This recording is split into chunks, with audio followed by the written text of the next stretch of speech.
fil-jiem li ġejjin hemm it-tieni votazzjoni. It-tieni votazzjoni skont l-emenda leġislattiva li daħħalna l-kapitolu 570 titlob ukoll li jkun hemm iż-żewġ terzi tal-Kamra.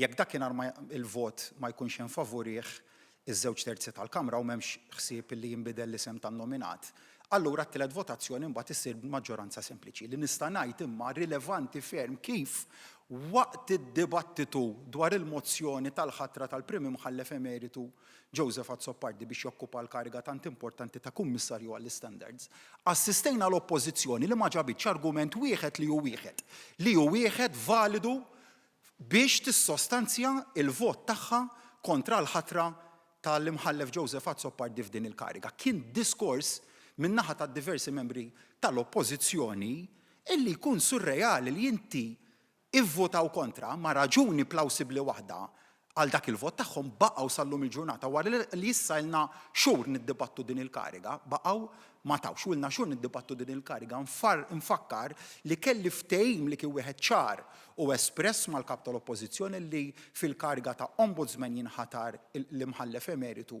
Joseph Zammit Mekien, fil-kariga ta' kummissarju għall-ħarsien tal-standards jinħatar il-prim imħallef emeritu Joseph Azzopardi. Dak kien ftehim siġillat li kelli mal-kap tal-oppożizzjoni, iżda li mbagħad il-kap tal-oppożizzjoni unilateralment irtira minnu biss għaliex l-establishment b'mod ċar qallu li jew tirtira lura jew is-siġġu tiegħek ikun perikolat.